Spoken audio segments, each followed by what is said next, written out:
Um, so I'm not going to screen share, just so that we don't share other people's information that they don't want to have shared. But I can do, like, I can go into the internet from here, and you guys can follow along as you see how to do the different reports. So the first place that we're going to start is so all of the reports are in the same place in the reporting tab. So another quick little disclaimer, you probably already know most of the reports. There'll be a few little things that maybe you might not know, or maybe you do differently. And if you do it differently to how I do it, please share that with me. So maybe it's a better way. So I don't know, because all these things we just kind of do by mucking around. So the first thing in the reporting tab, so you see there's three different things there. We're going to go into the team section of that. And this is something that we didn't use for a long time, but it's a good way to see, to kind of compare your business where it's at year on year. So in that top, well, on mine it's the top, it's the graph called financial trend. And you can select on that. The best way to see your growth is probably through GWV, group wholesale volume. If you go to group wholesale volume and see the year, you can just go the current year versus the last year, and it will show you month on month how you're doing. And you can see it very clearly from the graph. And sometimes you kind of think, I'm not having a lot of growth, or my business is going nowhere. But even if you can see some level of improvement in that volume of your team, it's a good way to kind of either just measure where you are or boost kind of where you're at, and where you're planning on going. You'll also be able to see quite quickly and clearly what the big kind of periods of time are for you. Like when we look at, we've got the benefit of a number of different years, and we can see that kind of the first half of the year is generally a little bit slower, but then in the back half of the year it's huge. So, and that's generally because it's in a big incentive period. But that's just a little way that you can see kind of what you've got going on. Under that, you've also got your top sales and your top sponsors, and you can select any month there to see your top sponsors from any particular month, or top sales from any month. The other things I wanted to point out was just on that left-hand column in the team participation, you see a little drop-down box there. You can run birthday reports and team anniversaries, Scentsy. So as you know, I'm useless at that.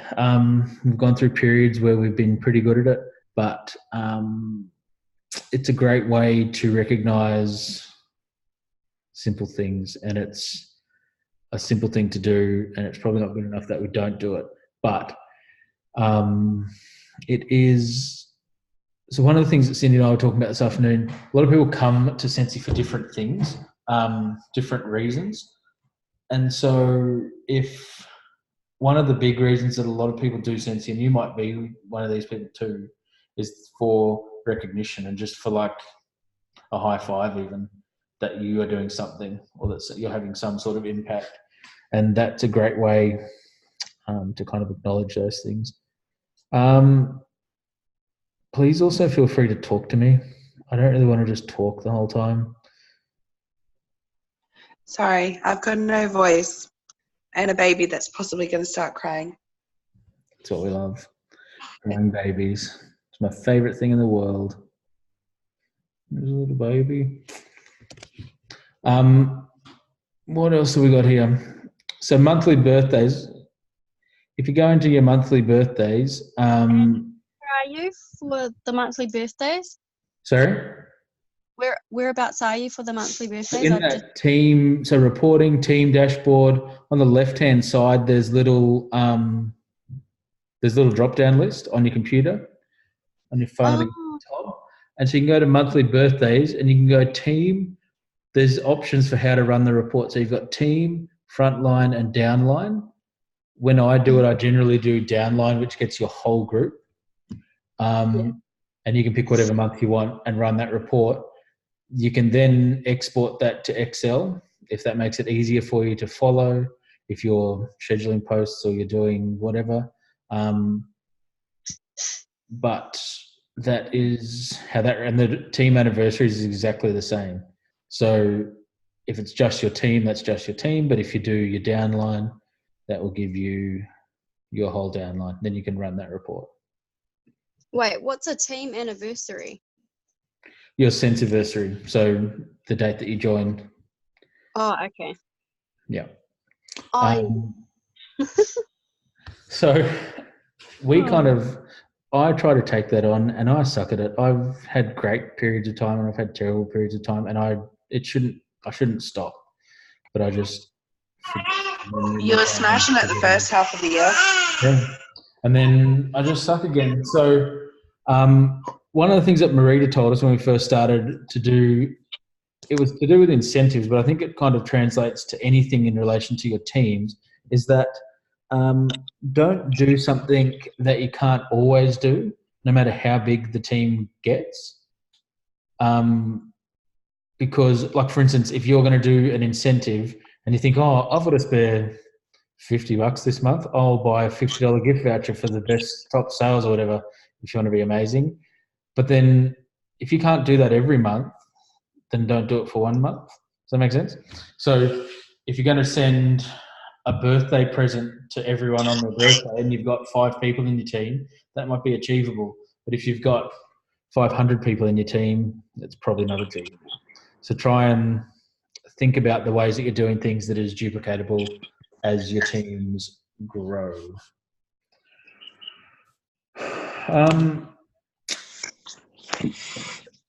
There is another thing in there. Hang on. Where is? Oh, no, it's in the other tab. Okay, so that's the team dashboard bit. And that's something that we kind of didn't use a lot, but it's a good way to kind of just track, first of all, year-on-year things, but then it's also got the birthdays and the Scentsy things in there too. The other tab is the My Performance one. So if you go to reporting again and the Performance tab, that's the old Performance tab. It's now called My Performance. And this is where kind of all the reports are that you could ever need to know. It's where all the information is of your whole team and your whole business. So there are 2 reports. There's a leadership report down the left-hand side, leadership report, and a downline report. Your downline report will give you your entire downline.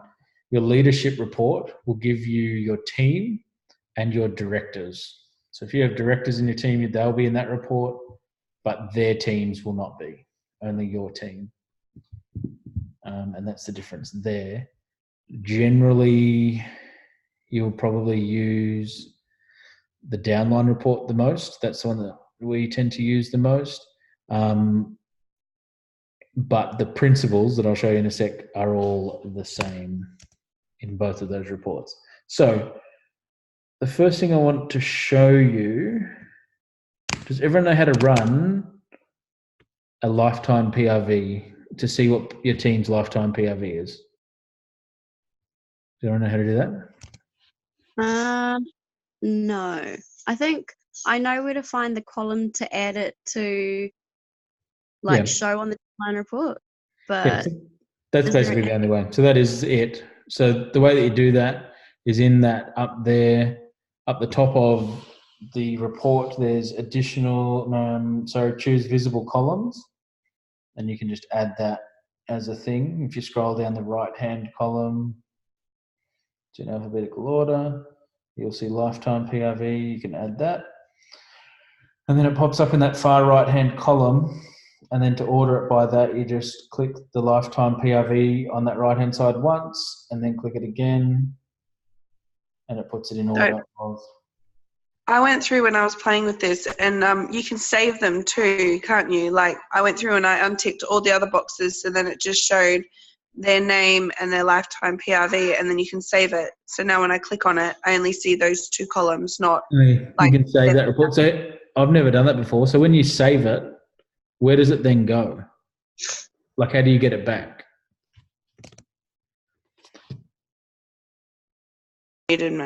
Sorry, I muted myself. So when you save it, it goes where it says save downline reports, and then it's got my personal volumes by order. All of my saved reports are underneath that, so I can click on the lifetime PRV, and it shows just the boxes I've ticked. Because I've done the same thing when I was doing Annual Mentor. I selected that it would only show consultants that I sponsored from a certain date, and then they just automatically added into that report. That's a good one. Yeah. There you go. I kept a few. I kept their level, consultant ID, their name, their current PRV, and then their lifetime PRV. Yeah. But it doesn't sort it in order from like highest to lowest or anything. Yeah, so it just does the default order, and then you have to do it yourself. That's still pretty good though to save it, because it would save heaps of time. But I always do it manually. Oh, well, maybe save them. There you go. Look, I taught you. Save them. There you go. I learned something. But so with that, so if you play around with it, it's probably the best way to learn things. But when you go to choose visible columns, there's lots of other things that you can add in there that are useful, especially for contacting the team. So this is another thing that we do. Like, we will add in, if you scroll down to the email, add that in. And then you can do a will cancel report from that. So if you order it if you click the will cancel thing, this is how I run the will cancel report. I'm sure there's some other report that you can do for will cancels, but I run it that way. I just click the will cancel twice, and they all go to the top.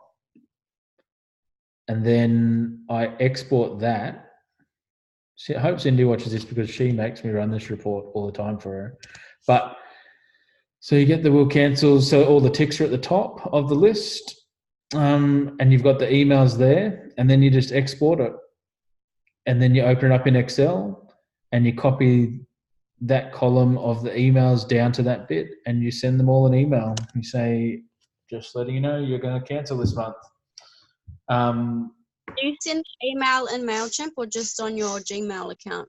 I'm pretty sure she just blind copies everyone, I think, in that one. Is blind the BC? Yeah.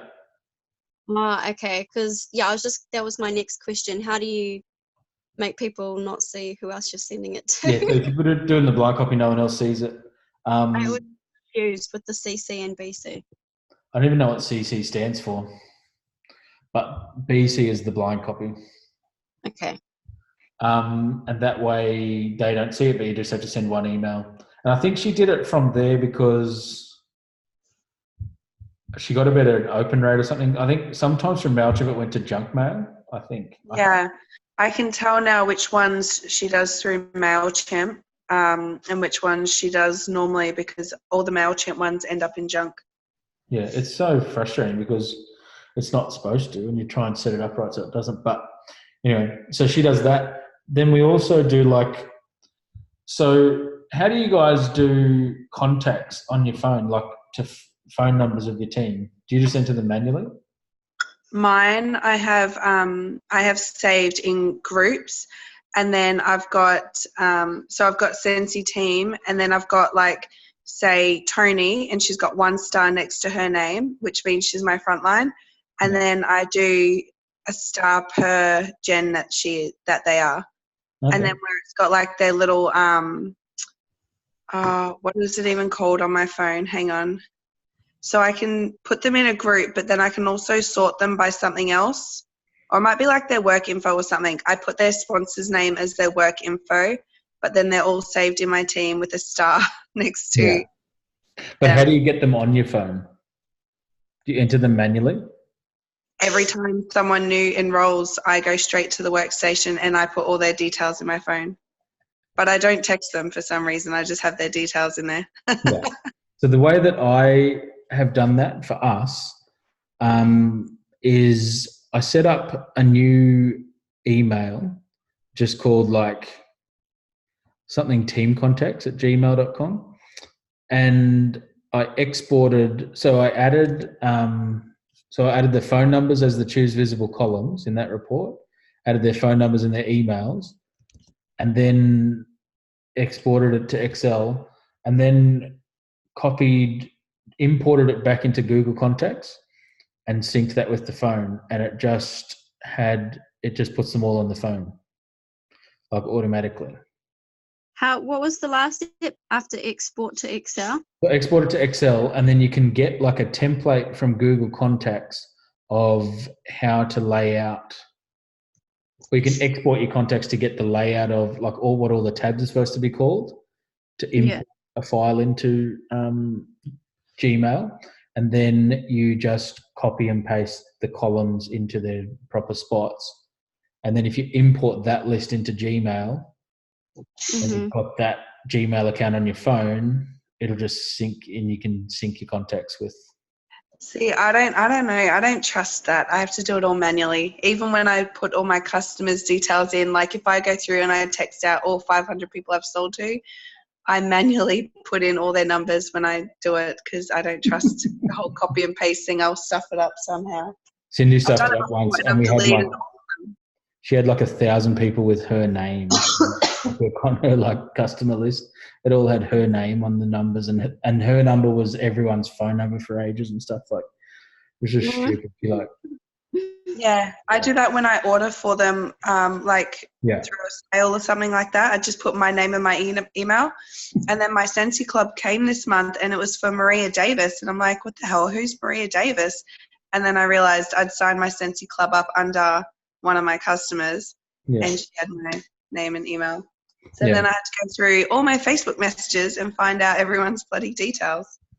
So when it comes to customers, obviously, it's quite important to get as much information as you can and actually enter it, just for that, for contacts and stuff. But teams, you can do it manually. And that's even harder now that they've changed the party order tab, that you can only put in a phone number and an email, because when you go to do deliveries, if you haven't gone back into contacts and added their address in, you got no idea where they live.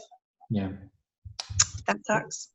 What was I going to say? So an idea with the Google thing, the Gmail thing is just like an idea, because as your team grows and your group grows, that's going to get harder and harder to keep a track of, obviously, and you've got to kind of decide where to sort of cut that off and how to do it effectively. Because if you get 10, like if your team goes to like 10,000 or something stupid, and you've got 100 people joining a day, you can't really add that. Not that that's any of our problem at the moment, but yeah, I could. If I had that many people, I wouldn't be needing to work so much. I'd just sit there and enter numbers all day. Wouldn't be texting people. I'd just be sleeping. What else? Manually add like all my customers earlier on, like my first year maybe, and it was a nightmare. Like I was spending like days on end trying to get them in, and even still I didn't get through them all, so I gave up. Yeah.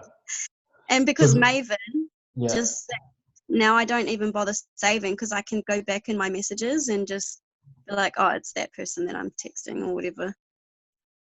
Yeah. But Maven's helped that out a lot, but pre-Maven and even just team stuff, you've got to have some kind of system. Otherwise, you lose track. I might try your system for my team, because I don't have any of my team saved on my phone except for like Caitlin and that, who I actually, hang out with. Yeah.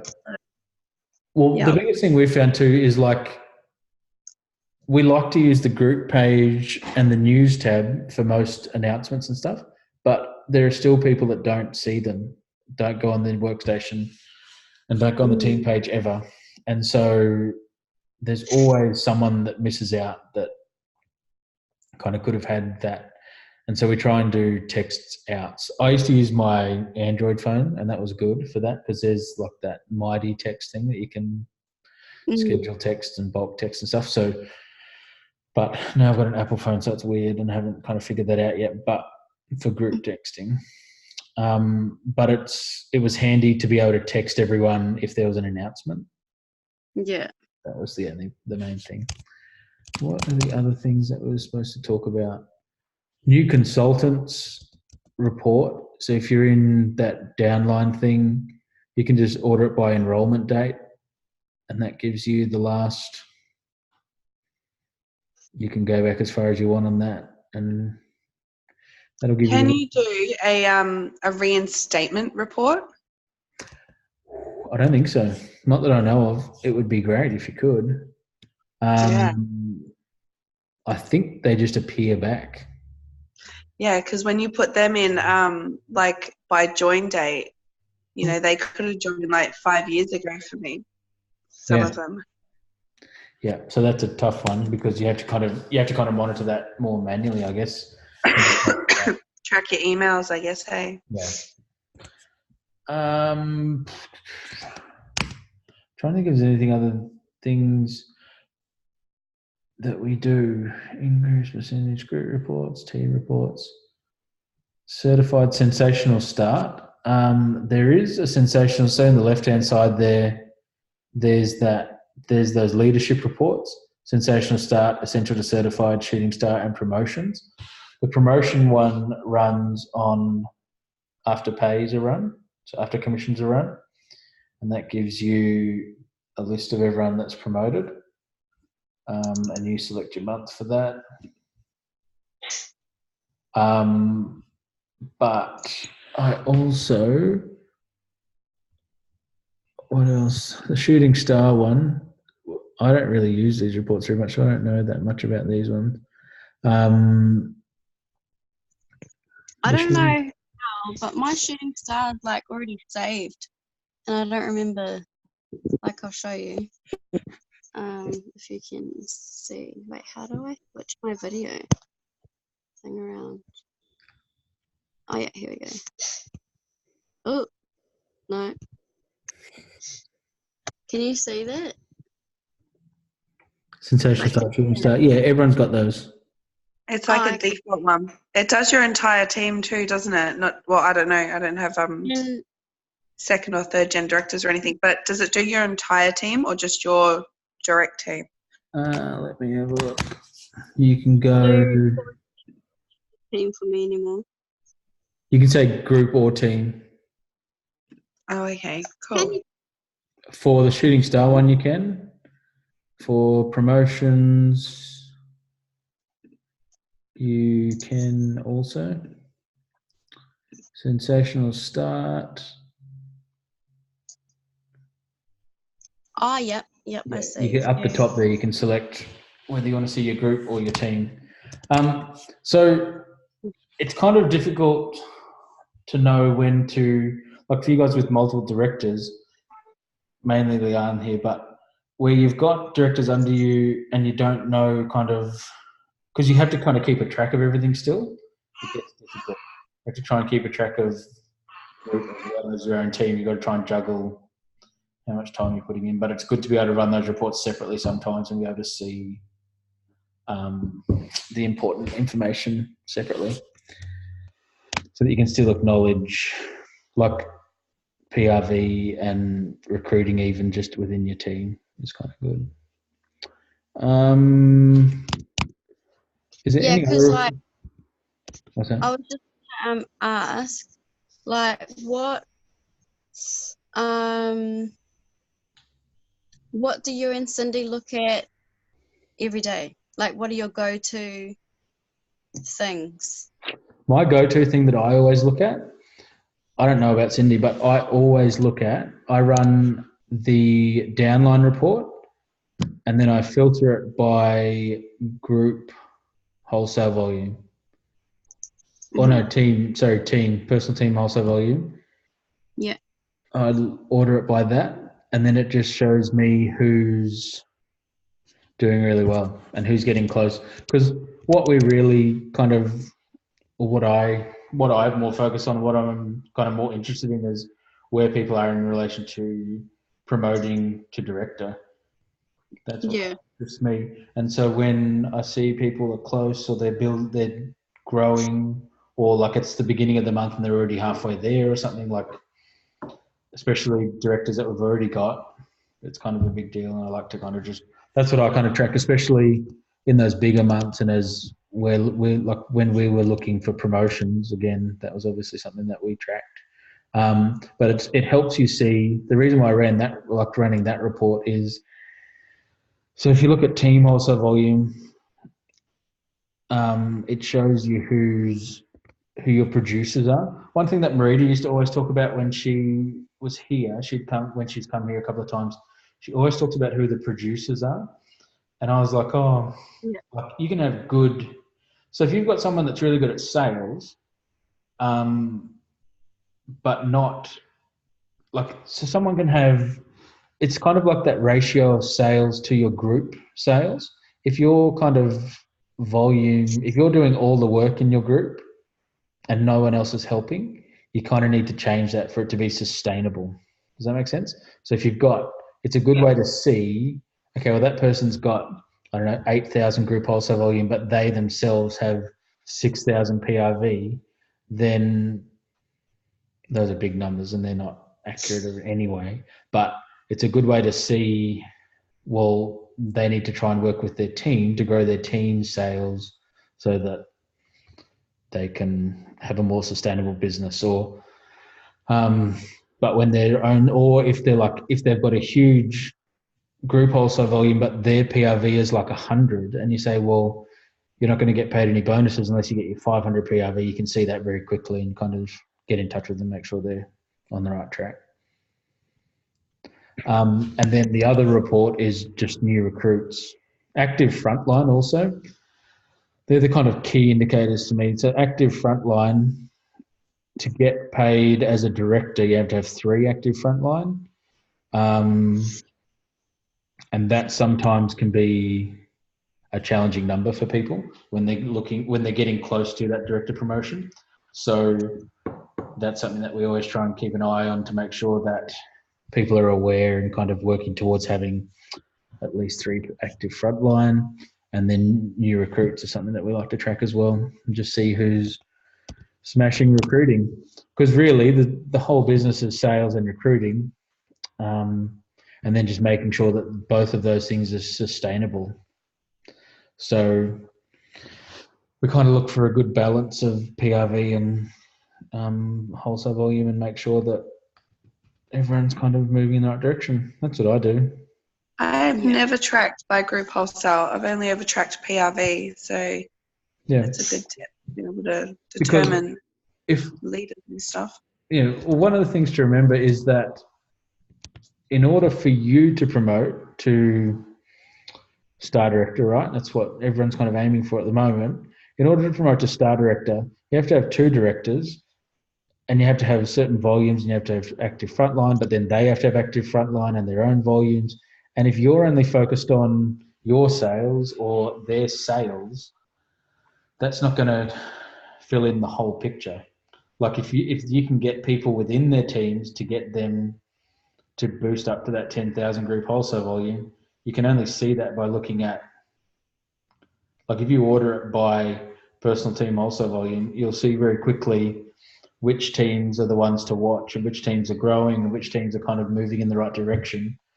And then you'll be able to also see very clearly what you need to help them with to get them to that next promotion, whether it's active frontline or they've got to boost their PRV to get their 500 in, or they've got to get, or their PRV's fine, they're doing 500 every month and they have like 5 or 6 or 7 active frontline, but they just need more group. They need to start recruiting and they need to go and do those things. So you can see pretty quick, it's a quick way to kind of see where everyone's at and what they need to do to boost what they're doing. This is like off topic, but so you know how you said like it's not just your frontline that can be your director, like it could be anyone from your team could come up and be your director. If someone, like say my 4th gen promoted to director and she became my frontline director, if then her sponsor became a director, would she then become my 2nd gen, or is she still my 1st gen? She's 2nd gen. So it's in order of that line. So if you've got a line, like in where you, like your line, Tam, like, so there's Casey Ann and Sarah and you. If Casey Ann and Sarah weren't directors, you would be our 1st gen. But then as soon as one of them promoted to director, you would become the 2nd gen. And then because they're both directors, you're the 3rd gen. Yeah. Okay. That makes sense. I thought so. I just wasn't sure. Yeah. And then, yeah. That's it. But generally, so that can happen, right? But generally, what should happen, and what you kind of, and this is another reason to watch it, is so if you've got someone like a fourth gen who's going to hit director, there's really very few reasons why the other three people or the other two people, whatever it is in between them, can't hit director as well, because all they're probably lacking is that active frontline, because they'll have their group wholesale volume. If that fourth gen is going to get 10,000 of it, they've already got 10,000. All they'll need is 500 PRV and the 3 active frontline to they themselves hit director. So if you're kind of keeping an eye on that, you should be able to make sure that doesn't kind of happen, because people get disappointed, obviously, if they get out promoted. It's never a nice feeling at all. And it can kind of be avoided if we stay on top of those things and kind of make sure that they don't get out promoted. If they're willing to do the work, obviously, they can grow their team and their it's only really their PRV and maybe a couple of extra frontline will get them across the line, and they'll be directors as well, and everyone's happy. And then it's that next promotion that kind of requires a lot more work, and the next one after that, because those things are kind of outside of your control. Other directors. Yeah. I'm trying to work on a second director. I didn't know that you could, I can't remember, Cindy that told me, I think it was Cindy, that you can work on your second gen, is that right? And it still counts as a second director. So it doesn't matter where they are in your group or or where they are in your team. So they could be, you might have like a hobbyist, right?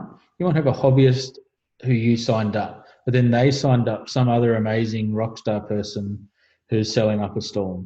And so you can say, well, I know that the hobbyist may get there by default one day, and that's fine, but all they're ever going to do is place an active order every 3 months, and they're not interested in growing a team, they're not interested in doing anything. But if you can promote that second person, the second generation, to director, they become your first gen director and they count.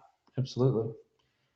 And that's what I was saying. Usually you can get that first person to kind of ride that wave of group wholesale volume if they can get active frontline and get the PRV.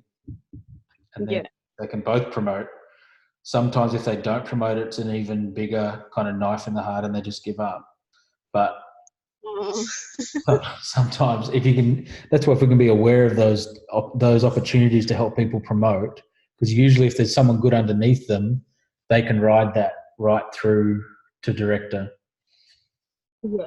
And then past director, it's kind of hard to ride that. But if that's the whole thing of group wholesale volume, is that it helps everyone to push through. Yeah. I think that's all the reports that I have, but that's covered some good stuff about why we do reports. So in wrapping it up, the other thing that I just wanted to touch on again was some of the reasons why people do Scentsy. One of the big things that pulls people to Scentsy is recognition and getting high fives, and we need to do a lot better with that. We suck at that a lot. But I for sure suck at that. But you guys do pretty amazing. I know I lack a bit. I feel terrible about it most days when I look at the page. I feel like Elisa and that have it, and Pua, they have it down packed. So their team is incredible. Honestly. Tam, you should see the participation in their team page is like out of this world. It's not just Pua and Elisa. I mean, they've obviously set the standard, but everyone gets in on it. It's so cool. It's love like the new GVT page. It's like, it's crazy, Like, you know what? I just checked my my group. I think we were at like 165. It's at 173 now, and it's all Pua and Elisa's team. Yeah, their team's out of control. But it also shows you, so like their team, like the great thing about posting is one of the big things to post about is those kind of seemingly small nothing things, like a birthday or a Scentsy anniversary or a qualifying party or welcome to the team or welcome back to whatever, just simple things. But that's what brings a lot of people to Scentsy. And so like most of them just want to be a part of a community, and it's not, we've been given all the reports to kind of put those things there, give us reasons to talk about people on the team page. We just need to do it better because we suck at it, but if we all do it. This is where reports will come in handy because I never track it. Like I have no idea who's doing what every day. I check it like maybe at the end of the month. I go into my downline report and I just see who's left to put an order through or whatever. But apart from that, I never look. Well, because the other thing is, the other reason, so an idea is to check it like at least weekly, but probably even daily, and just say, well, because if you're checking it in the last few days of the month and saying, oh, and I'm not saying you're doing this, but if you check it in the last few days of the month and think, oh, who else can I get active? It's kind of too late. If you do it halfway through the month or with at least a few days to go, you can follow up, then get responses, then place orders. It can be kind of, it's more achievable to get results from that kind of action than just hoping that you can scrape around at the very last minute. I don't know. So like consistency or even just more frequent follow-ups with the team, and even just you knowing what's going on in the team. I used to look at it a lot more. Cindy looks at it all the time. She lives on there, but I used to look at it a lot when we were working towards promotions to try and follow who was doing things and where we were at and what numbers we were at. And I was really interested in all that. And it's a great way to kind of track how you're going and how everyone's going. So it's important to kind of do that regularly so that you can know and not just guessing or hoping. And it gives you then excuses to touch base with people. Hey, you're getting postal promotion. You've only got one active frontline, but you need two. You better get someone else sorted out. What have you got in mind? Have you tried these things? Have you tried these things? It just gives you excuses of things to talk about with people. And it's always fun to call someone and actually have something to talk about as opposed to just hoping that they generate something for conversation. So, yeah. I think that's all I've got. Yeah. Are there any other questions about reports? Wait. I think we covered most of them. Most of the things you have like a folder or something, not a folder, I only use folders. But like, I don't know, because you track it so often, do you just remember like this person was here, this person was here? Like, yeah. I have a terrible memory, so I would have no idea what I even looked at yesterday. How do you like? What you want to, all I tried to memorize was what the rank requirements are. So like, to know what's required to be a lead consultant, to know what's required to be a superstar consultant. And then when you look at it, those numbers kind of stand out a lot more. Like someone that's close to 6,000 group wholesale volume is close to promoting to superstar consultant, or 2.5 or whatever group wholesale volume. Or like someone who's got 400 PRV in and need 500 to get paid their bonuses. You kind of just know those key numbers. And then every day when you scan it, you say, oh, that person must have put an order in. They're getting really close. I'll give them a call and just see what they're doing and where they're at with that. Yeah. Because the other thing that's crap for a lot of people is when, like, we've had quite a few occasions when people are like, I didn't even know how close I was to promoting. If I'd have known that I was only $50 away, I would have just done it. And it's like, oh, that's disappointing. If your sponsor had told you, you could have done it. But now you have to wait a whole other month and try and get all that momentum again. And you're usually so dejected it doesn't happen. So monitoring it is a huge thing, and it's important and it's good. Good point. And then you can add, sorry, go. I was just going to say, I'm trying to do it weekly. I mean, I do go in and check random bits and pieces here and there, but weekly, I'm trying to check actives, new fruits, and morning. Aww. What a baby to him. But he was smiling. Still don't want a baby. I've only been doing it for like 3 weeks now, and I'm still trying to get like a proper routine, but it's becoming easier. So yeah. Well, it's also one of those things in the transition from kind of hobby to casual business to part-time business to full-time business.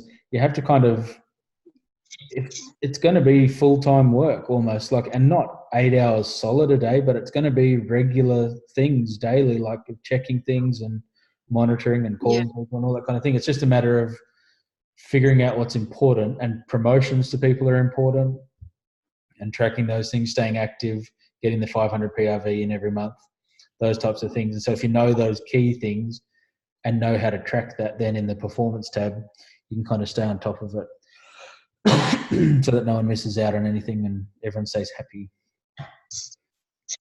Yeah, because I definitely love praise when I hit something, and I know I've missed a lot of my team members, like even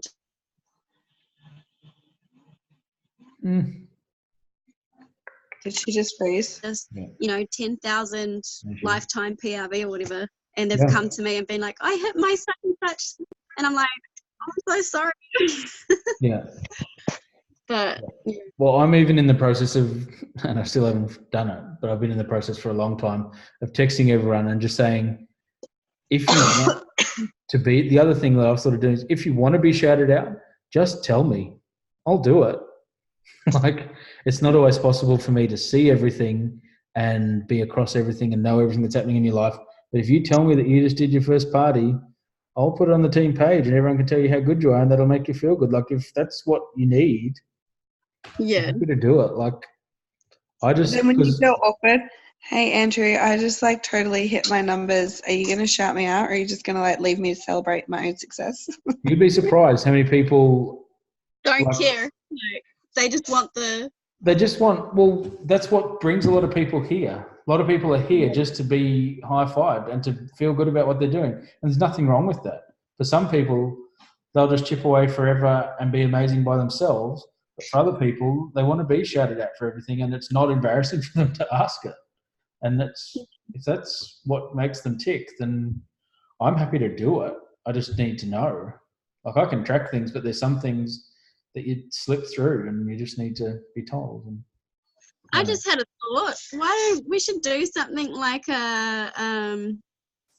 know how in like American schools or whatever they do like happy news or something? People can share their own happy success news or whatever. yeah, we could do a weekly post on the GVT page and just be like, shout yourself out. just shout yourself out. No matter what it is, it's not even bad. There's no ego in it. Just do it and tell us how amazing you are. What did you do this week? Yeah. Yeah, I can't remember what they call it, but Snapjar. What's that? That's off Legally Blonde. Like, you do the Snapjar and you like say a compliment about someone else, but you write it about yourself. Yes. Yeah, you do it about yourself instead of someone else. Something. We could do that. We could be like, and then that way, if you miss shouting from Andrew, then at least you've given them the option to shout themselves out. Yeah, and if you really need it, you'll put it on there. Yeah, it's a good idea, actually. We might. Yeah, you could do like Happy Monday. Shout out your success from the weekend, or from last week. Right. That's a good idea. I like that idea. I'm going to steal that idea. You're welcome. Okay. Well, thank you for coming on, and thank you for contributing. I think we got through some good stuff. If you have any more ideas about reports and things, we can talk about them later on, but that's good.